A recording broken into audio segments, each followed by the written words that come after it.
Ligtas ka na, baby. Hindi ko na kayang mag-alaga pa ng isang sangkol. Basta alagaan ko siya at ituturing ko siyang parang sarili kong apo. Kamusta na po yung anak ko? Martin ang binigay kong pangalan sa kanya. Sana magustuhan mo. Ang ganda ng pangalan ni Tay.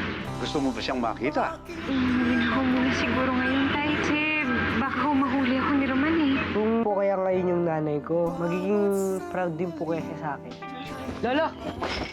Hoy! Anong ginagawa mo sa kabayo ko? Ano nangyari? Ano nga uli ang pangalan mo? Martin po. Martin? Martin! Tatay Tino? Nakilala mo na pala nga po. Kilala niyo po yung tatay ko? Eh, yung nanay ko po, kilala niyo po ba? Nakilala ko siya noon. Matagal na panahon na yon. Mahali ka na. Sige po.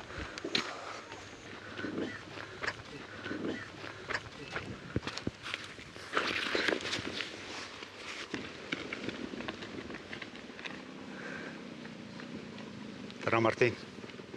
Dito tayo.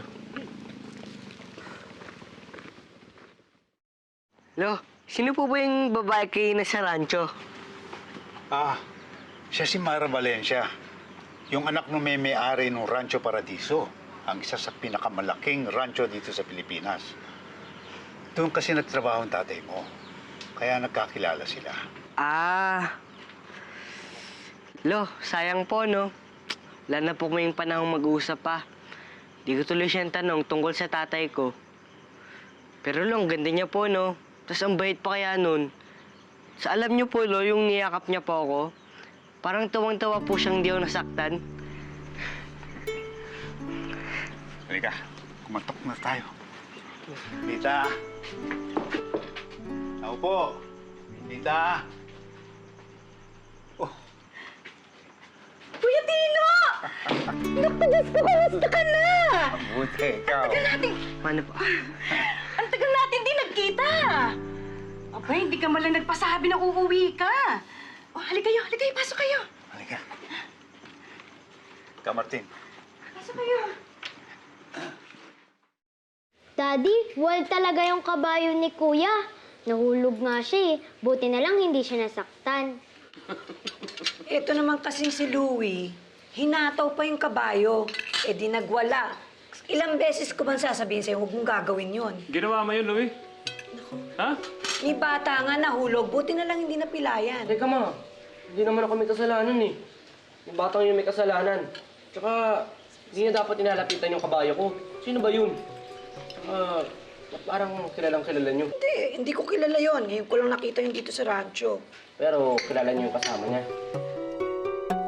Ang tagal mo nang di nagagawi dito, Kuya. Mabuti naman naisipan mo na umuwi rito sa atin. Salamat sa pagpapatuloy mo sa amin, Anita. Sus naman, Kuya. Bahay ito ni Lola. Karapatan mo din ang tumira dito. At ang isa pa, malaki naman itong bahay para sa amin lang ni George. Oh, tagal ko na hindi nakikita itong inang anak ko, Binata na pala. Dalaga po, Ninang. Taka muna. Louie, sino ba to? Sino to tinutukoy ng Louie? Si Tatay Florentino, dati nating tauhan sa rancho. Dumating siya kanina kasama yung apo niya. Apo! Ito namang si Martin. Kanino mo siya, apo? Eh, hindi ko malang nabalitaan na nag-asawa ka o nagkaanak man lang. Pagkatapos pa nung nangyari sa inyo ni Senyora? Hindi ako nakapag-asawa, Anita. Apo ko si Martin sa isang pinsan. Maagang namatay ang kanyang mga magulang, kaya sa akin siya naiwan, kaya ako na nagpalaki sa kanya. Meron na palang apo to si Florentino. Ay, at nandito na pala sila, bumalik ulit. Naku, umalis yan noon na hindi nagpapaalam sa akin. Kung aasa siya, nabibigyan ko siya ulit ng trabaho, hindi na. Matanda na yun, iugod-ugod na. Hindi natin siya mapapakinabangan sa rancho. No way. O teka, Kuya, plano niyo bang dito na dumito? Oo, sana kasi mahirap na ang buhay sa Maynila Meron ka bang trabaho rito na pwede kong pasukan na nalalaman? Ninundino sa rancho po, naghanap po sila ng tauhan. Subukan niyo po baka pwede kayo doon. Sa Rancho Paradiso yun, di ba? Lo, gusto ko sumama doon. Gusto ko rin magtrabaho pwede ba? Eh, mama, yung apo niya. Baka pwede. Bakit hindi? Ang dami na nating tauhan. Kulang pa ba tayo ng trabahador? Mama, pinalipat ko yung mga tauhan natin sa pagtotroso eh. Teka muna, masyado siyang bata para magtrabaho sa rancho. Ma, hindi tayo dapat kumukuha ng minor de edad. Baka magka-problema tayo sa Dole. So, Dole, bakit tayo magkakaproblema? Nandiyan dyan si Serafin, magagawa niya ng solusyon yan. Tsaka, Ma, mas makakamura tayo kung bata. Ma, magpapagawa na lang ko ng anunsyo na naghahanap tayo ng tao at ipapapaskil ko sa bayan.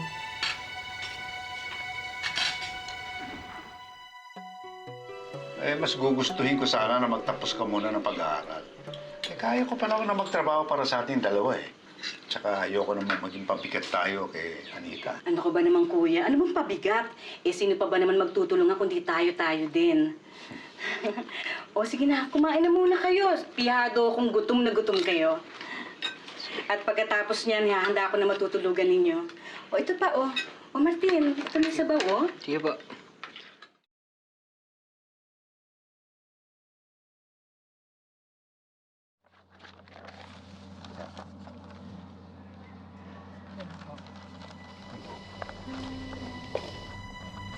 Nangarong.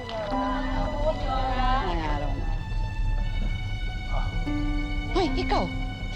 Anong ginagawa mo rito, ha? Soledad, baka lang ako meron kang maibibigay na trabaho sa akin dito. Kaya kahit ano tatanggapin ko. Ang kapal din naman ng mukha mo, no? Para humarap sa akin ngayon, ha? Dito pa sa aking rancho. Bigla ka na lang nawala sa mansyon sa Maynila. Pasensya na, Soledad. Senyora Soledad para sa'yo. Senyora Soledad, biglaan lang kasi nagkaroon ng problema sa pamilya kaya hindi ako nakapagpaalam sa iyo, no? Pwes, huwag kang umasa na bibigyan pa kita ng trabaho. Hindi! Lumayas ka! Lumayas ka, sabi!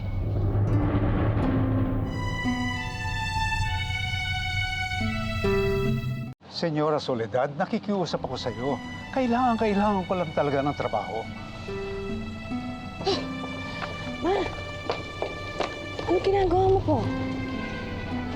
Pinalalayas ko ang lalaking ito dito sa aking rancho dahil wala akong trabaho na maibibigay sa kanya.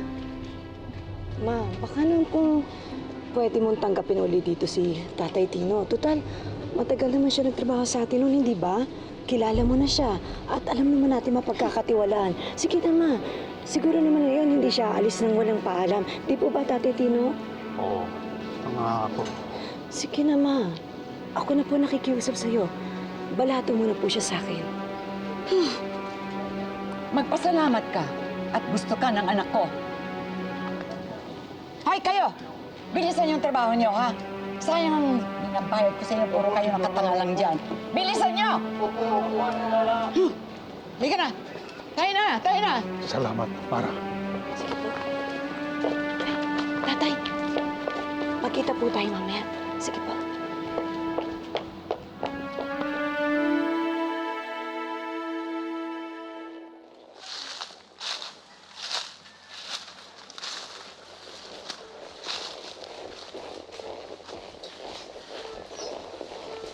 Oh, oh.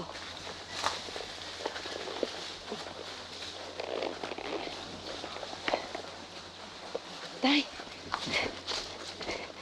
hindi man lang kayo nagpasabi na uwi kayo rito. Sinubukan ko tawagan ka sa bahay pero asawa mo nakasagot eh. Biglaan din kasi ang naging desisyon ko eh. Mara, may sakit ako eh. Ang sabi ng doktor, palala raw ng palala. Kaya naisip ko na iuwi na rito si Martin. Dahil baka dumating pa yung panahon na hindi ko na siya kayang pangalagaan. Tama po ang ginawa niyo, Tay. Mabuti nang nandito si Martin para kahit sa malayo, nasusubaybayan ko siya. Alam niyo, kahapon nung makita ko siya, hindi ako makapaniwala. Hindi ko alam kung anong nararamdaman ko. Napakagwapo ng anak ko. Napakagalang at napakabait. Mabuti po ang naging pagpapalaki niyo sa kanya. Tay, marami pong salamat.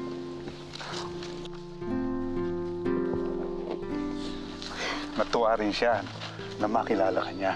Magkano ang loob ng bata sa'yo? Siguro po, nakilala ko ng puso niya. Siguro. Kung pwede ko nga lang po sana sabihin sa kanyang totoo kung sino ako. Mas mabuti siguro na wag na, Mara. Alam ko naman po yun eh.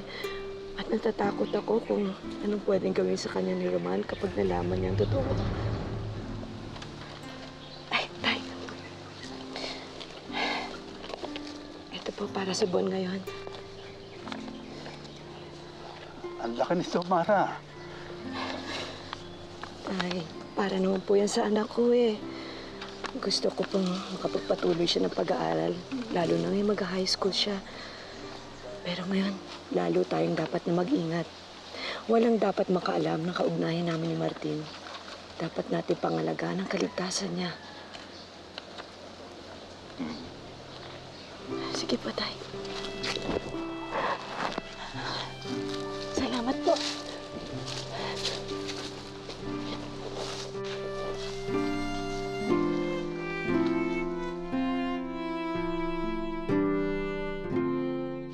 Martin! Martin! Lolo, Halika. May maganda balita ako sa'yo. ano po? Papasok ka na sa high school. Talaga po? Oo. Kaya, sasama ka sa akin mamaya at mag-e-enroll ka na. Aba kuya, mukhang natanggap ka na yata sa trabaho ah. Oo, Anita. Hello. Paano po yung sakit nyo? Kaya nyo po ba? O, kita mo naman, lakas ng katawan ko. Kayang-kaya kong trabaho sa rancho. Pero kuya, paalala ko lang sa'yo ha, hindi basta-basta pagpapaaral sa high school. Abay, kahit maliit ang tuition eh, ang daming gastusin. Nandyan ang pamasahe, mga libro, baon, at kung ano-ano pa mga projects. Kaya nga itong si George ko, huminto na lang. At nagtrabaho na lang sa rancho. Malamang ganyan din ang mangyari kay Martin. Sayang naman yung gagastusin mo. Anita, bukod sa kikitain ko sa pagtatrabaho sa rancho, meron din ako matatanggap na kaunting pensyon. Gagamitin ko yun sa negosyo. Kaya kayang-kaya kong pag-aralin itong si Martin. Maraming salamat po talaga, Lo.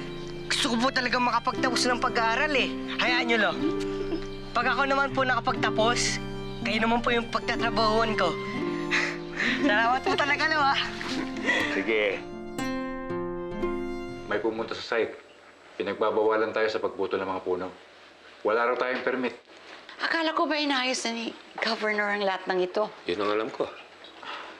Bago po kasi yung head ng DNR, kaya lalong nagipit.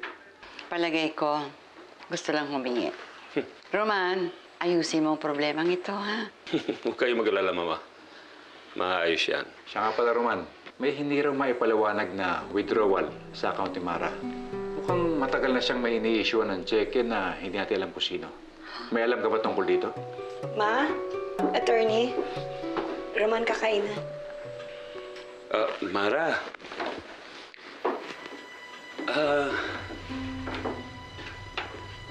Kanina napupunta yung mga checking inisyuhan mo. May mga perang nawawala sa mga accounts na walang paliwanag. Saan mo tinatala pera? Sa isang charity na sinusuportahan ko. Wala naman sigurong masama kung magbigay ako sa charity, hindi ba? Mara, sa susunod kasi, lagi kang hihingi ng resibo nang maging malinaw ang lahat. Okay? Opo, ma. Attorney, nakahanda ng pagkain, saluhan mo kami. Opo, Okay? salamat po. Sige na. Alin na kayo, sunod na kayo.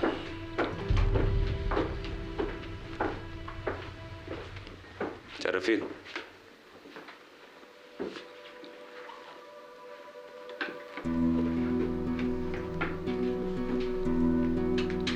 Gusto kong malaman kung saan napupunta yung mga checking ini-issuehan ni Mara. I'm sorry po, pero confidential po kasi mga files na yon. Hindi po namin basta-basta maire-release yun without the consent of Mrs. Valencia. Mrs. Langman, hindi mo naiintindihan. Nagtatrabaho ako para sa Rancho Paradiso. Ang pinakamalaking kliyente ng bangko ninyo. At ang boss ko ay si Mr. Valencia na humihingi ng pabor sa inyo na kung sakali maibigay niyo sa amin ng impormasyong kinakailangan namin. Malaking bagay yun para kay Mr. Valencia, yung matulungan mo siya. Sige po, sandali lang po at i-check ko yung files ng mga cheque.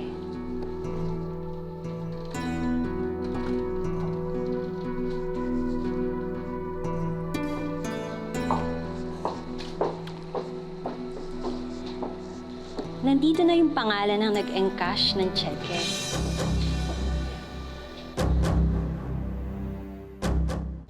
Nandito na yung pangalan ng nag-encash ng cheque.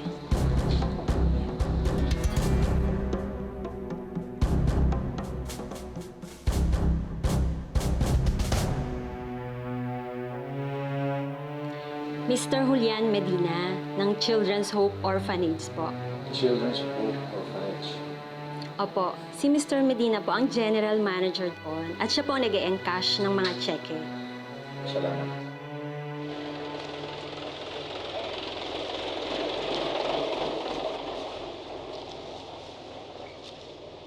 Mang Teryo? Ma'am? Bakit mukhang payat yata ang mga baka natin ngayon? Baka kailangan dagdagan yung pagkain nila. Tandaan ko yung mga katuloy naman. Pag ano, sasabihan ko para maragdagan sa mga kasama. Sige po, salamat po.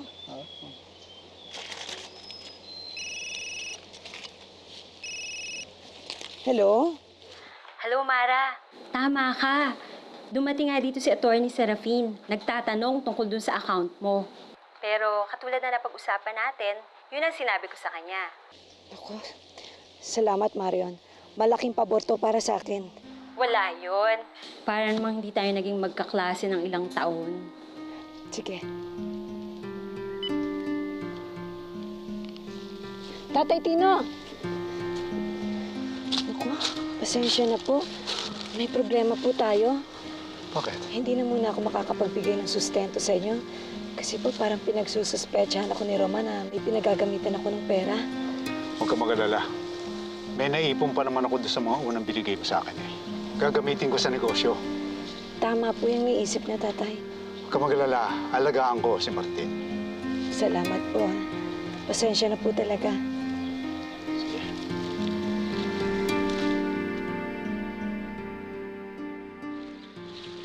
Alam mo, Martin, malalapit ka sa mga hayop. Maamo sila sa'yo. Pwede kang magtrabaho dito sa rancho eh. Gusto ni Lolo Tino na makapagtapos ako ng pag-aaral. Sa bagay, tama rin siya. Buti ka may pagkakataong kang ganyan, hindi katulad ng mga iba dito sa amin. Ni high school hindi matapos. Kaya ang ending, ayan, cowboy at cowgirl dito sa rancho. Kaya ikaw, pagbutihan ang pag-aaral mo para sa Lolo Tino mo. Oo. Bubutihin ko talaga yung pag-aaral ko. Mahal na mahal ko yung lolo ko eh. Ang swerte nga ni Lolo Tino sa'yo eh. Mabait na. Guwapo pa. Sige ah, punta na ako kay Lolo Tino. Baka kailangan ng tulong ko. Sige. Sige ah.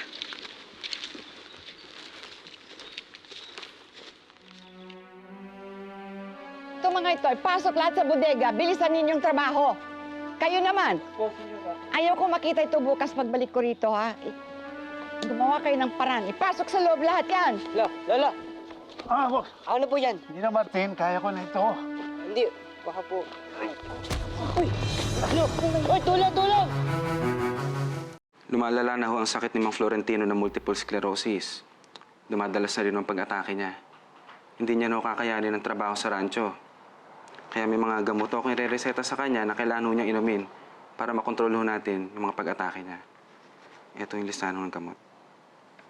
Salamat po. Sige pa. Diyan muna kayo.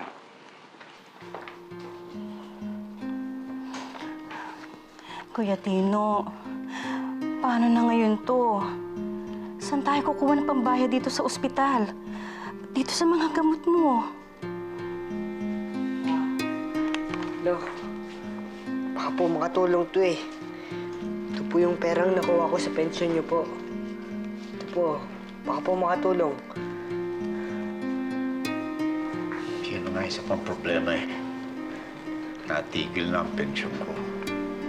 Martin, puntahan mo si Goryo. Meron akong binigay na pera sa kanya para doon sa lupa niya na magsososyo kami.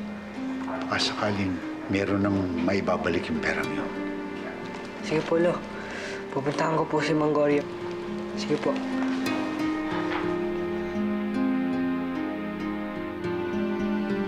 Pasensya ka na, Martin. Gusto man kita bigyan ng pera, pero wala akong maibibigay eh. Lugi yung negosyo namin ng lolo mo. Baka naman po pwede niyong gawa ng paraan. Kailangan po talaga kasi namin ng pera eh. Pasensya ka na. talagang wala eh. Wala akong maibibigay sa'yo eh. Ingat ka.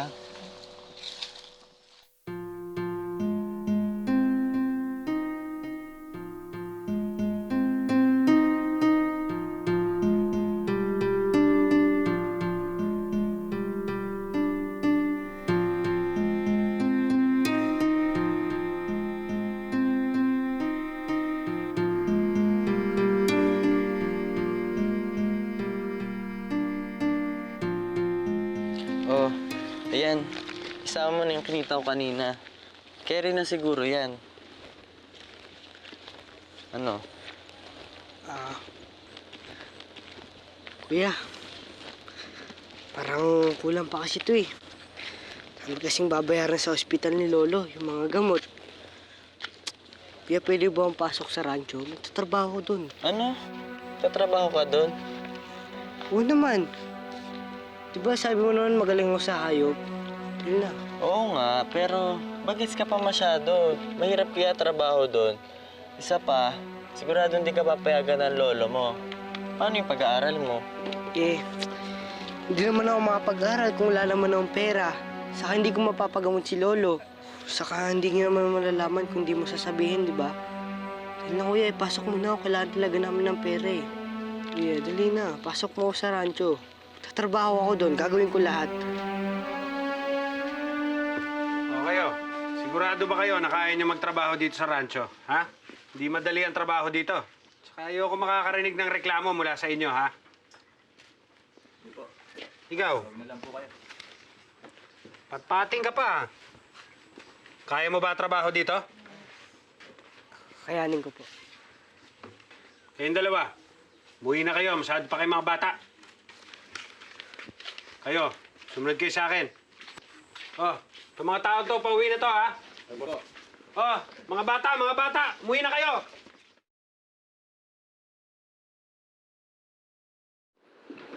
Magandang araw po, senyora. Ang anak ko si Lailani. Nagpumalit si mama dahil gusto raw po niyang makita ang rancho. Magandang hapon po. Magandang hapon naman. Have a seat, Iha. Aba, attorney, may anak ka na palang dalaga. Siya naman si Roman, ang anak ko. At ito naman ang aking apo si Louie. Say hello. Hi, Leilani. Tito Serafin, ang daya niyo naman eh. Bakit di niyo sinabi na may maganda pala kayong anak? Oo nga naman pala. Attorney Serafin, iwanan mo muna kaya dito si Lailani. Nang maipasyal naman siya ni Louie sa buong rancho. At nang sa ganun eh, makalakad na rin kayo ni Roman. Halika. Ako bahala sa'yo. Sumama ka sa akin. Halika! Dahan-dahan, ingat kayo.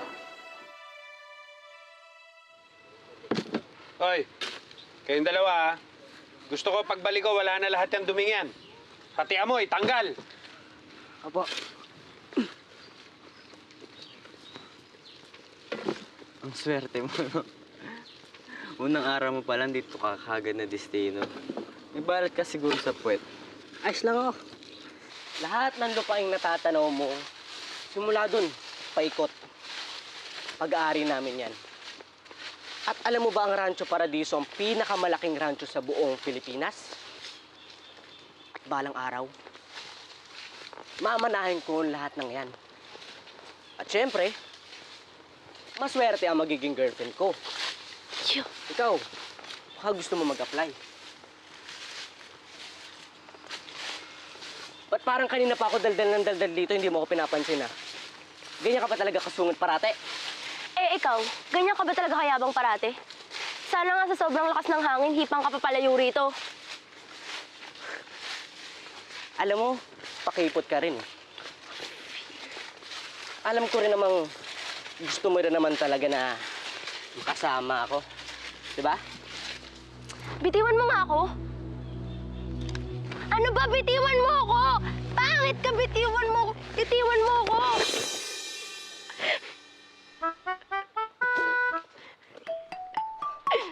Shock.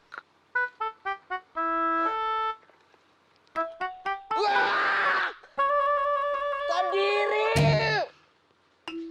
Ang yabang mo! Mas mayabang ka. Buti nga sa'yo.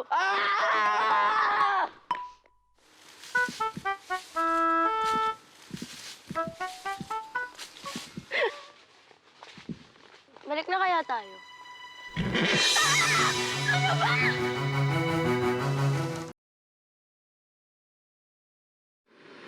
Maayos naman ang operasyon namin dito.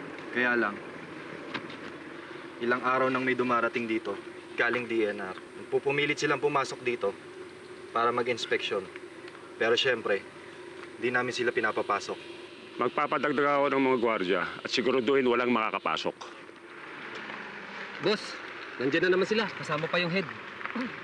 Talagang hindi ako titigilan ng mga yan. Sige. Ito na nga sila. Ano sa atin? May problema ba? Nag-i-inspection lang kami dahil nakatanggap kami ng balita na may illegal logging sa area. Illegal logging. Private property ito. Pwede namin gawin kahit anong gusto namin gawin. Kahit na. Kailangan nyo pa rin ng permit bago pumutol ang puno rito. At wala kayo nun. Kaya may karapatan kami pumasok para makita kung may nilibag nga kayong mga batas. Ah. Mga bagay na yan na pag-uusapan. Hindi nyo ako madadaan sa pakiusap at mga sukol ninyo. Tara, pumasok na tayo. Tara.